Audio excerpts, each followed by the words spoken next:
Welcome back to The Lead. I'm Jake Tapper. Topping our world lead today, a looming showdown over the Iran nuclear deal moments ago. New York Senator Chuck Schumer, who is seeking to be the next Democratic leader in the Senate, spoke for the first time publicly about his controversial decision to break with the White House and vote to reject the agreement. I thought the agreement fell short. What is the solution? Some say the only answer to this is war. I don't believe so. I believe we should go back and try to get a better deal. The nations of the world should join us in that. This comes as 58 members of a bipartisan congressional delegation, 22 of them undecided Democrats, are in Israel right now meeting with staunch opponents of the deal, including Israeli Prime Minister Benjamin Netanyahu. Let's get right to CNN's Oren Lieberman. He's in Jerusalem. Oren, you spoke with Congressman Steny Hoyer, who is leading the delegation there in Israel. What did this top House Democrat have to say about President Obama's insistence that a no vote is basically voting to go to war? Jake, he came right out and disagreed with that assertion from President Obama, saying there are other options here. It's not just vote for the deal or essentially vote for war. Here, even when he answered the question, sounded a little bit like Prime Minister Netanyahu, saying sanctions are still an option. They were used once, he says, to bring Iran to the table, and they can be used again, if need be, to bring Iran back to the table, to get a better deal if need be. He does say, and here he says the president agrees with him, that a military option is still on the table, but part of the deal is to make sure that military option is not the next option, to push it essentially down the list moving forward here, Jake. There are 9 House Democrats who have now come out to say they will vote against the deal. Did Steny Hoyer give you any sense of which way he might be leaning? I came right out and asked him, will you vote for the deal or against it? And here he very much hedged. He said he listened to what Prime Minister Netanyahu and others here in the security establishment had to say, but he wouldn't give a definitive answer on that one. He says he has to think about it. He has to meet with the administration again. And so do the other Democrats he was with. So he wouldn't give us any indication on which way they're leaning. But, Jake, an interesting point. Congressman Hoyer says he's been to Israel 14 times. If Netanyahu can't convince Hoyer to vote against the deal, someone who's been to Israel 14 times, it could be a very tough sell to many other Democrats. All right, Oren Lieberman in Jerusalem, thanks so much. If all Republicans in Congress vote against the Iran nuclear deal, Republicans will then need 44 Democrats in the House and 13 Democrats in the Senate to join their cause to ensure a veto-proof majority. As I mentioned, by CNN's rough count, they have 9 of the 44 House Democrats, and right now they only have 1 in the Senate.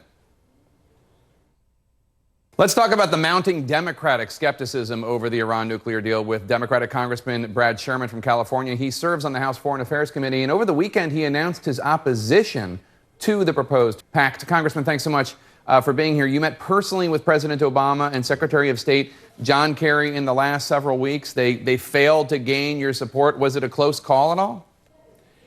It was a close call in that I respect the effort they've put into this. I mean, compared to the prior administration, which talked about Iran, but not only didn't do anything, but disobeyed the law and fought us successfully in Congress to prevent us from imposing new sanctions. This administration has taken the problem seriously. They've wrestled with it. I just think that this is a deal which we cannot lock our country into over the next 15 years. It's got some good and bad aspects in the first year, but next decade it really gets ugly. President Obama gave an interview to National Public Radio in which he really pushed for the plan and said that disagreement with it doesn't make any sense. One of the things he said was the following. If, in fact, the breakout times now are a few months, and we're able to push that breakout time out to a year so that we have more time and space to see whether or not Iran is cheating on an agreement, kicking out inspectors, going for a nuclear weapon. If the breakout time is extended for 15 years, and then it goes back to where it is right now, why is that a bad deal? Why is that a bad deal, Congressman?